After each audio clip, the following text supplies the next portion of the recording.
কখনো পরাধীন না, তাই নিজের ঘুমে পরবাসী।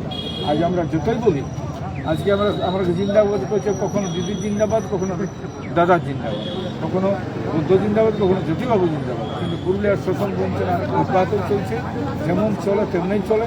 আজকে আমি বলবো আপনাদের এখানে যুব সমাজের, কারণ আমরা সত্যিকারে বলছি আর বলে যদি না করতে, তাহলে সিধু কানু, চাঁদ ভৈরব, আর গোবিন্দ চুনারাম, আর রঘুনাথ মাহাতো, আর জিলপালায়া, আর ভগবান বিরসা মুন্ডা, এর কারো নাম কেউ জানে না, কারণ ইতিহাসে তো লেখা নাই। সেই জন্য আমাদের ছেলেকে বলবো, যারা পড়াশোনা করছে বাবুরা, পিএইচডি শিক্ষিত হোক, জানো আমার ইতিহাস জানতে হবে, আমার মায়ের ইতিহাস জানতে হবে, আমার দাদুর ইতিহাস জানতে হবে, তার পুরুলিয়ার ইতিহাসকে জানা বলে আমরা অনেক কিছু কাজ করতে হবে। আজকে যে রাজনীতিক হয়, সেই রাজনীতির প্রথম হয় একটা মানুষকে মগজ ধলাই করা হবে, একটা সত্যিকারের কলকাতা কেন্দ্রিক পলিটিক্স, সেই কলকাতাকে বড় করা হবে এবং তাদের স্বার্থ চিন্তাটাকে বড় করা হবে।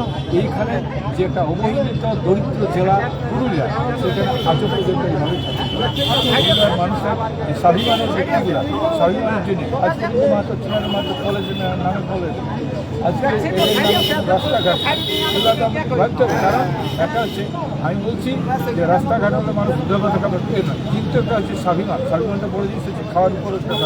আর তাহলে দেশ মাতৃকে আমরা লড়াই কেন করবো?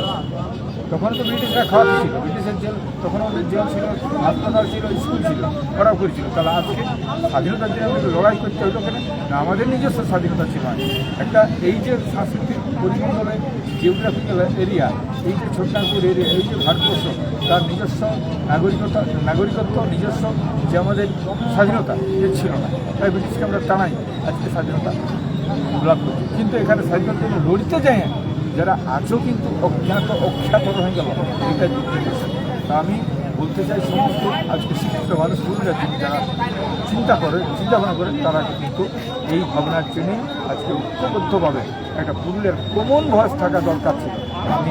আমি বিজেপি করি, আমি টিএমসি করি, আমি কংগ্রেস করি, আরও কোনো সামাজিক সংগঠন করি, কিন্তু আজকে একটা কমন ভয়েস থাকা দরকার আছে।